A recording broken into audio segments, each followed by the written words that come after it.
अज्ञानतिमिरन्धस्य ज्ञानाञ्जनशलाकया चक्षुरुन्मिलितं येन तस्मै श्रीगुरुवे नमो।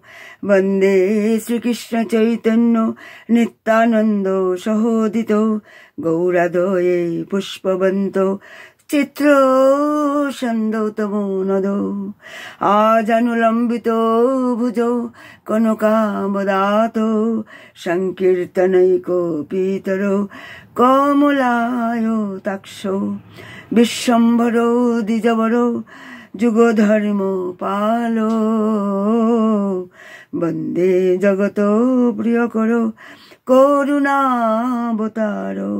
वन्दे वृन्दावन गुरु कृष्णं कमललोचनं वल्लभी वल्लभं देवं राधालिङ्गितो विग्रहम्। प्रथमे आमि भक्तिरसपात्र कञ्चन वैष्णव महाभागवत महापुरुष श्री श्री स्वामी शिवानंद बाबार चरण कमले आमार कोटि कोटि दंडवत प्रणाम। और समस्त रूपानुग गुरुवर्ग गुरु परम्परा और समस्त आचार्य वर्गेर चरणे आमार कोटि कोटि दंडवत प्रणाम। और उपस्थित समस्त कृष्ण प्रेम अनुरागी गौर भक्तबिंदेर चरणे आमार कोटि कोटि दंडवत प्रणाम। श्री राधार महाभाव भजनेर माने चरम आदर्श। राधार भाव कांतिधारी महाप्रभु दिव्य उन्मादे सेई भाव तिनि प्रकाश करेছিলেন। श्रीमद् भागवते कृष्ण करुणामृते गीत गोविंदे जगन्नाथ बल्लभ नाटके एवं चंडीदास विद्यापतिर पदे जे समस्त भाव परिलक्षित हয়েছে श्रीकृष्ण विरह व्याकुल महाप्रभु সেই भावेर श्लोक पाठ करे तिनि तार पार्षदদের विशेष करे श्री स्वरूप दामोदर श्रीपाद स्वरूप दामोदर एवं रामानंदेर संगे तिनि সেই कृष्ण रस आस्वादन करेছেন। ता सत्यि माने अविस्मरणीय।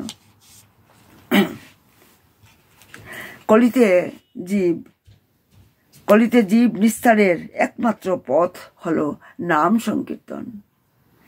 सेई तारक ब्रह्म नाम हरिनाम संकीर्तन तिनि द्वादश अक्षर 32 नाम महाप्रभु आमादेरके दान करेছেন। कारण कलिते जीव निस्तारेर एकमात्र पथ हलो नाम संकीर्तन। कृष्ण वर्णं तथा कृष्णं सांगपांगस्य पार्षदे यज्ञ संकीर्तन आदि प्रायोजयन्ति हे सुमदेश। नाम यज्ञई हच्छे सर्व यज्ञसार। এই সংকীর্তন যজ্ঞে শ্রীকৃষ্ণ আরাধনার বিধি মানে নির্দিষ্ট হয়েছে। মানে তার এইভাবে চৈতন্য মহাপ্রভু তিনি মানে শ্লোক রচনা করে শোনালেন स्वरूप दामोदर एवं राय रामानंदके तार पार्षदके।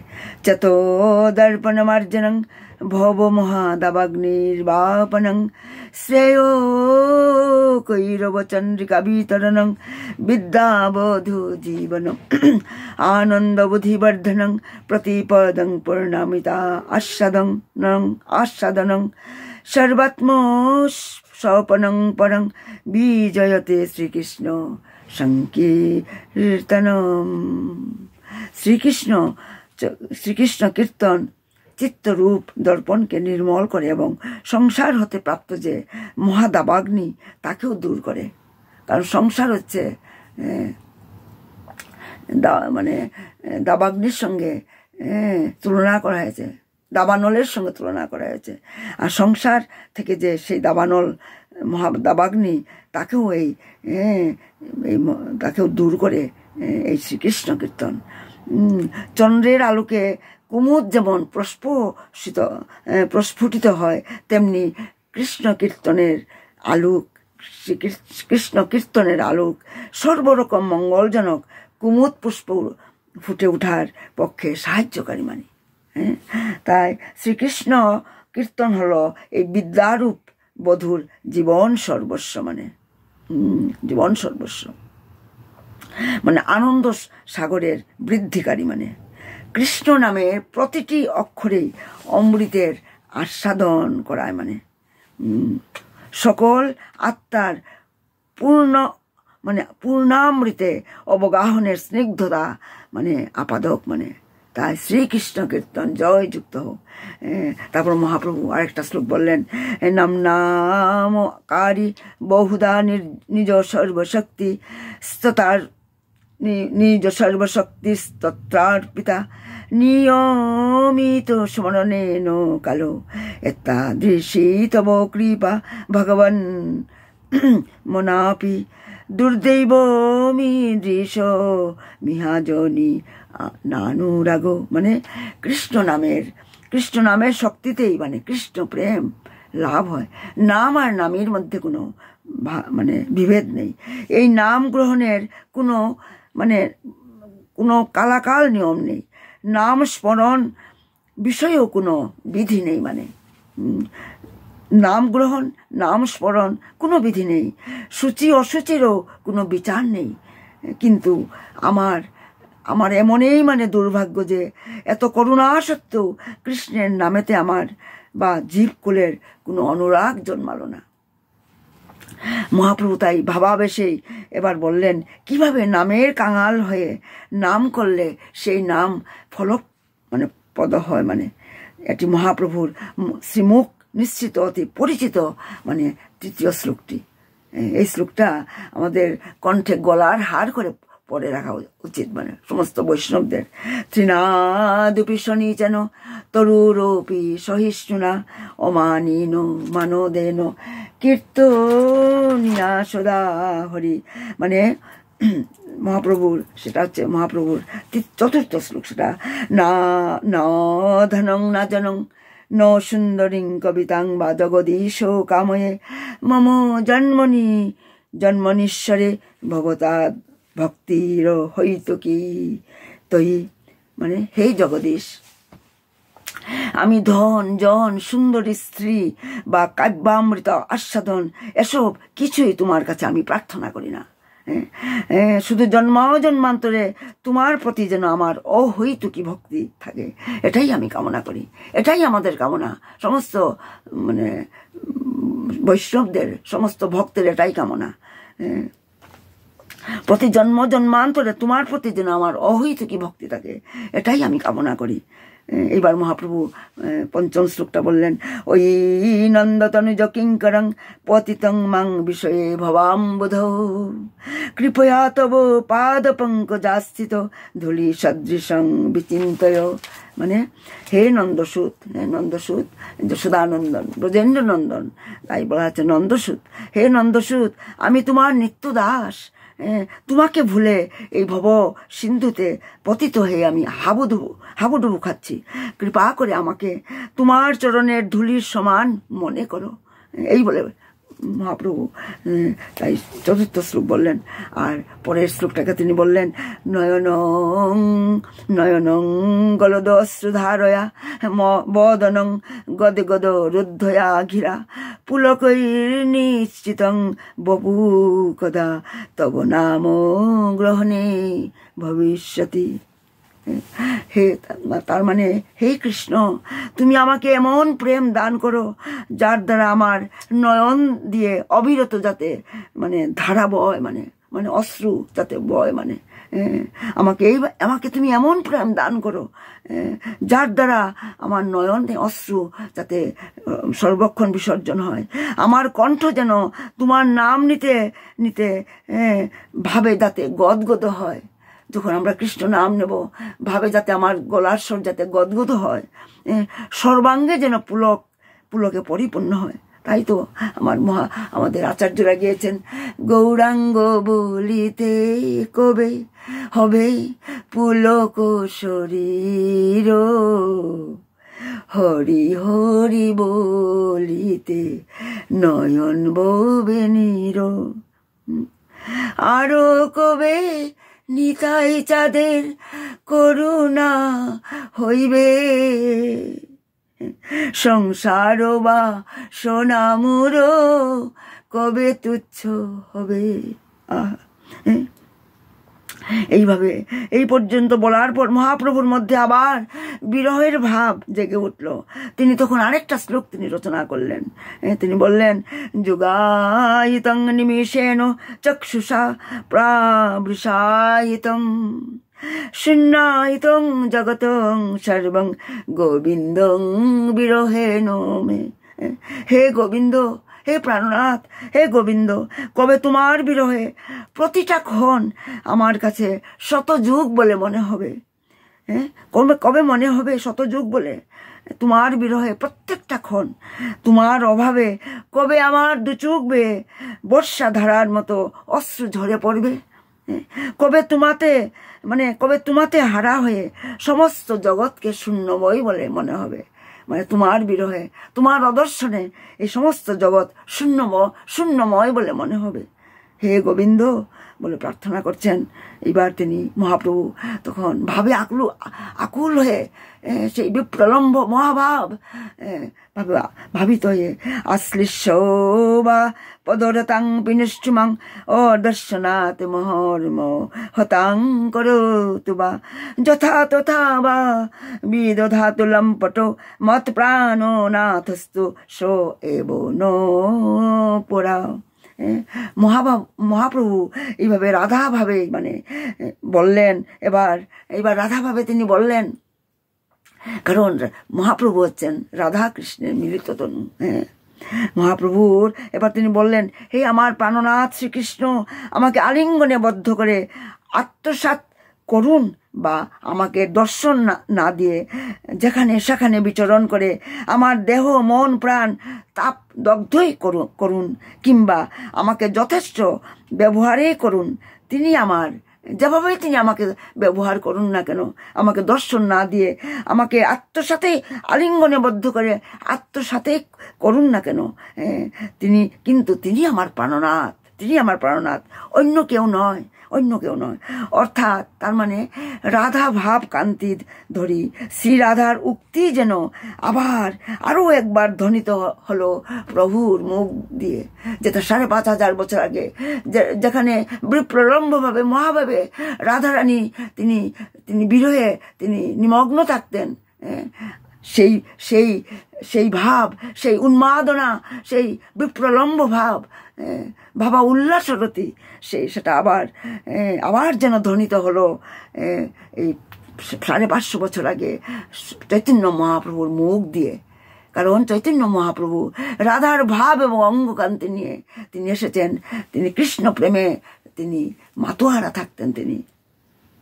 তাই আবার ধ্বনিত হলো সেই প্রভুর মুখ দিয়ে, যেটা রাধার উক্তি যেটা ছিল 5,500 বছর আগে। ব্রজভাবে দিবানিশি বিভুর থেকে মহাপ্রভু ও কৈতব কৃষ্ণ প্রেমের যে অমল যে কৌমদিচ্ছটা ইহজগতে তিনি বিস্তার করে গেছেন, তা প্রকাশের ভাষা নেই।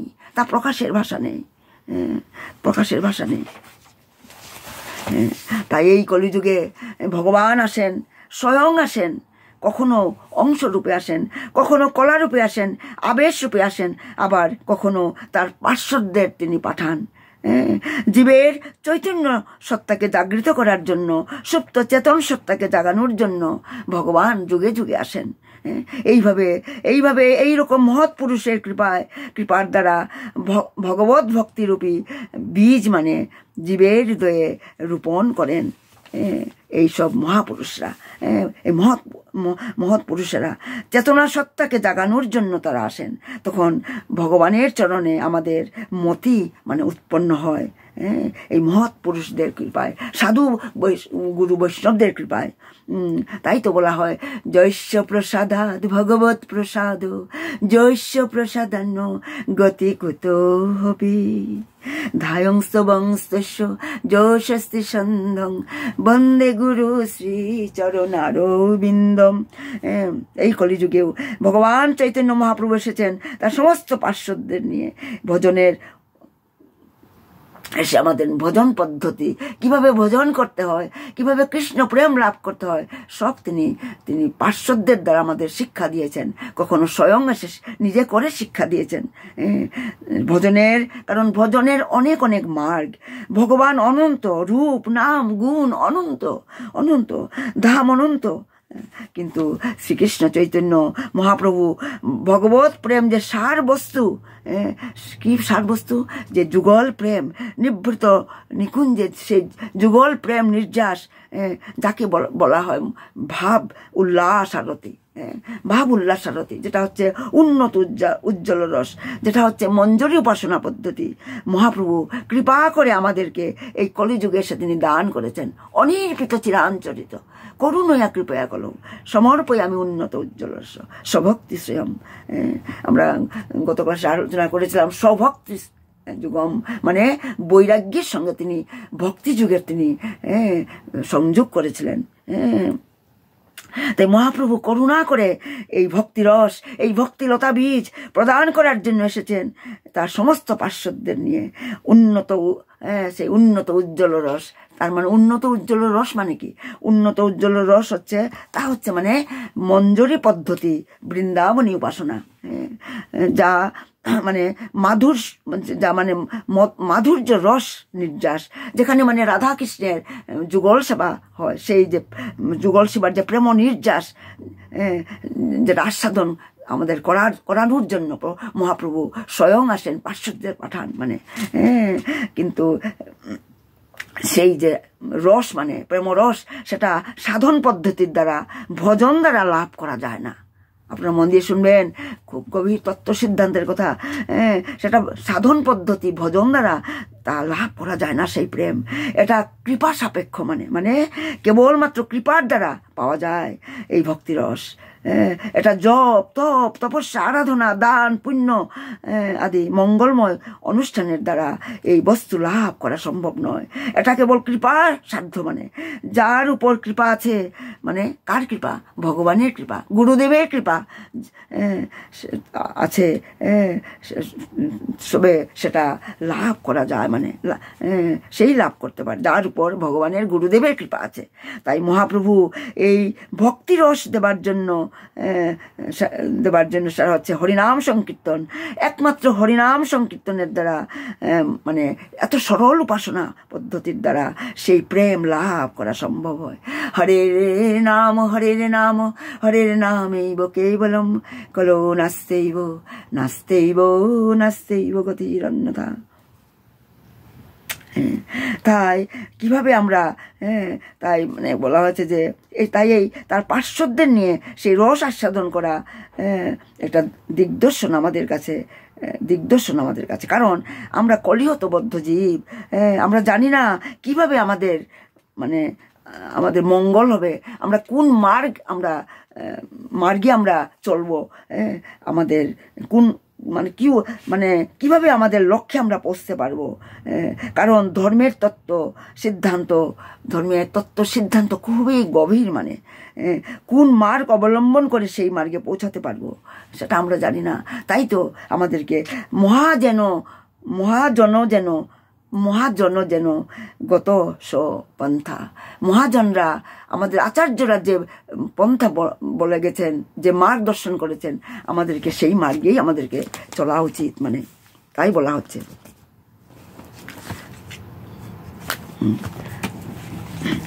তাই মহাপ্রভু সনাতন গোস্বামীকে তিনি ভক্তিরসের তত্ত্ব, পঞ্চবিধা ভক্তিরসের তত্ত্ব, সাধ্য সাধন অভিধেয় সম্বন্ধ প্রয়োজন এবং শান্ত দাস্য সখ্য বাৎসল্য মধুর রসে বর্ণনা করছেন।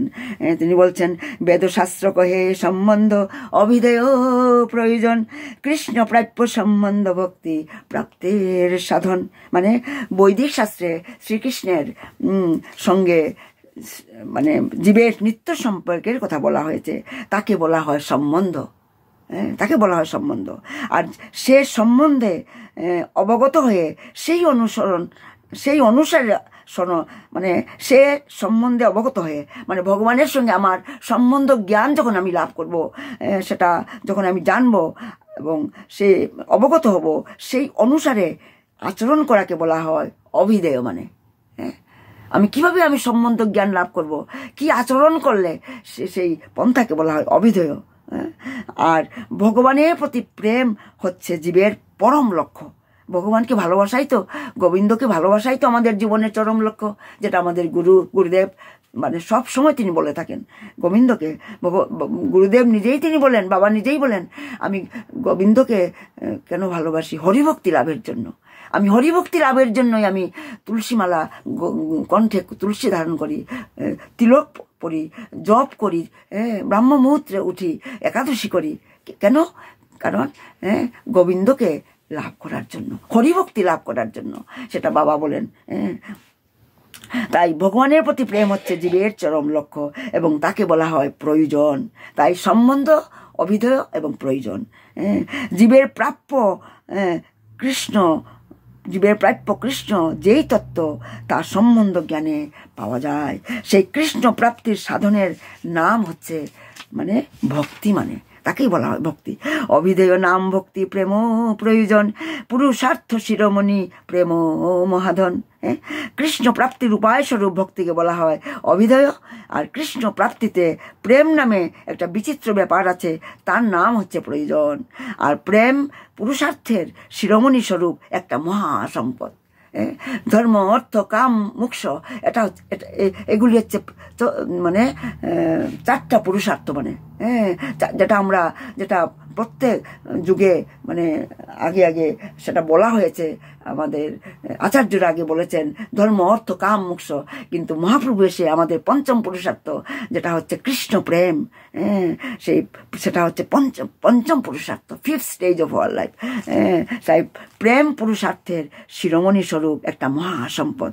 কারণ বদ্ধজীব বহিরঙ্গা শক্তির দ্বারা আচ্ছন্ন, যা তাকে জীবকে সর্বক্ষণ মানে নানা প্রকার ইন্দ্র তৃপ্তির প্রচেষ্টায় ব্যাপৃত রাখে। মানে কারণ জীবকে এই মানে জড়জাগতিক এই সত্য রজ তম গুণের দ্বারা জীব আকৃষ্ট হয়ে, তাদের দ্বারা বাধিত হয়ে তারা মানে সর্বক্ষণ ইন্দ্র তৃপ্তির চেষ্টায় মানে মগ্ন থাকে মানে জীব।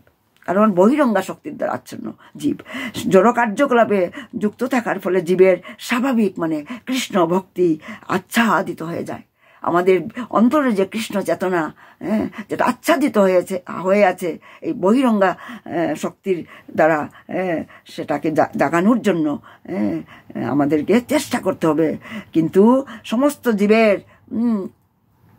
তাই তো সমস্ত জীবের পরম পিতা রূপে ভগবান শ্রীকৃষ্ণ চান যে, আমাদের গুরুদেব কি চান যে তার সন্তানেরা যেন এই ভগবদ্ধামে মানে তার কাছে, ভগবদ্ধামে তার কাছে, আমার পরম পিতার কাছে আমরা ফিরে যাই। আমরা সে তার জন্যই তো যুগে যুগে ভগবান আসেন, নিজে স্বয়ং আসেন, না হলে তিনি পার্শ্বদের পাঠান, শক্তি সঞ্চার করে তিনি পাঠান। তাই নিজে এসে তিনি ভগবদ্গীতার মতো বৈদিক শাস্ত্র তিনি দান করেন। কারণ নিজে এসে তিনি, কারণ মুখনিসৃত বাণী, ভগবদ্গীতা হচ্ছে ভগবানের মুখনিসৃত বাণী, শ্রীমদ্ ভাগবতম হচ্ছে ভগবানের মুখনিসৃত বাণী। শ্রীমদ্ ভাগবতম, ভাগবদ্গীতা তিনি অর্জুনকে বলেছিলেন, আর শ্রীমদ্ ভাগবতম তিনি কোটি কোটি বছর আগে তিনি ব্রহ্মাকে বলেছিলেন। তাই তো আমরা দেখছি ভগবান নিজে মুখনিসৃত বাণী হচ্ছে এই শাস্ত্রগুলি। তিনি তার অনুগত সেবকদের গুরুরূপে নিযুক্ত করে বদ্ধ জীবদের তত্ত্বজ্ঞান দান করেন। মানে তিনি কখনো নিজে দান করেন স্বয়ং, আর কখনো তিনি তার অনুগত সেবকদের গুরুরূপে নিযুক্ত করে আমাদের মানে তত্ত্বজ্ঞান দান করেন। সকলের হৃদয়ে পরমাত্মা রূপে ভগবান বিরাজ করেন। কি করেন তিনি আমাদের বিবেক বুদ্ধি মানে দান করেন, যাতে আমরা বৈদিক শাস্ত্র এবং সদ্গুরু যাতে আমরা গ্রহণ করতে পারি। এইভাবে জীব তার নিজের স্বরূপ অবগত হয়ে এবং পরমেশ্বর ভগবানের সঙ্গে তার নিত্য সম্পর্কে অধিষ্ঠিত হয়। কারণ এই জন্য বলা হয় সাধু গুরু এবং শাস্ত্র তার আমাদেরকে আমাদের সাহায্য নিতেই হবে। মানে তাদের চরণে আমাদের আশ্রিত হতেই হবে। মানে শাস্ত্র থেকে আমরা জ্ঞান লাভ করি, গুরু আমাদের কৃপা করেন। তাই তো বলা হয় তাই জীব তার যখন স্বরূপ সম্বন্ধে অবগত হয় তখন পরমেশ্বর ভগবানের সঙ্গে তার সম্পর্কে মানে অধিষ্ঠিত হয়। মানে আর ভগবদ্গীতায় তো ভগবান স্বয়ং তিনি বলেছেন, বেদশ্চ সর্বরেহমেব বেদ। তাই বেদান্ত অধ্যয়ন করার মাধ্যমে পরমেশ্বর ভগবানের সঙ্গে তার নিত্য সম্পর্কের কথা অবগত হয়ে জীব সেই অনুসারে মানে আচরণ করতে পারে। এইভাবে ভগবত প্রেমের স্তরে উন্নতি হওয়া যায়। ভগবানকে জানার মাধ্যমেই জীবের পরম কল্যাণ সাধিত হয়। দুর্ভাগ্যবশত বদ্ধ জীবরা ভগবানের কথা ভুলে গিয়েছে। মানে আমরা ভগবানকে ভুলে গেছি, তাই তো আমরা এই সংসার চক্রে আমরা বারবার বিভিন্ন 84 লক্ষ জনিতে নিমগ্ন হচ্ছি, বারবার পতিত হচ্ছি, বারবার জন্ম নিচ্ছি, কারণ আমরা ভগবানের সঙ্গে আমার সম্পর্ক আমরা ভুলে গেছি। তাই শ্রীমদ্ ভাগবতমে কি বলা হয়েছে 7 নম্বর ক্যান্টোতে 5 নম্বর স্কন্ধের 7 নম্বর স্কন্ধের মানে বলা হয়েছে যে নতে বিদু স্বার্থগতিং হে বিষ্ণু। সময়টা আমার সময় শেষ হয়ে গেছে। নিতাই গৌ সীতানাথ প্রমানন্দে হরি হরি বল, হরি হরি বল। আমার ভুল ত্রুটি মার্জনা করবেন। জয় রাধে জয় কৃষ্ণ জয় বৃন্দাবন, শ্রী গোবিন্দ গোপীনাথ মদন মোহন, শ্যামকুণ্ড রাধা কুণ্ড গিরি গোবর্ধন, কালিন্দী যমুনা জয় জয় মহাবন, কেশী ঘাট বংশী বট দ্বাদশ কানন, যাহা সব লীলা কইল শ্রীনন্দ নন্দন, শ্রীনন্দ যশোদা জয় জয় গোপগণ, শ্রীদামাদি জয় জয় ধেনু বৎসগণ, শ্রীরাস মণ্ডল জয় জয় রাধা শ্যাম, জয় জয় রাসলীলা সর্বমনোরম, আর জয় রাধে জয় কৃষ্ণ জয় বৃন্দাবন, শ্রী গোবিন্দ গোপীনাথ মদন মোহন। জয় শিবানন্দ বাবা কি জয়, জয় সৎসঙ্গে জয়। প্রণাম সবাইকে, প্রণাম। আমার ভুল ত্রুটি মার্জনা করবেন। খেতুরি ধাম কি জয়। নিতাই গৌ সীতানাথ প্রেমানন্দে হরি হরি বল, হরি হরি। প্রণাম প্রণাম।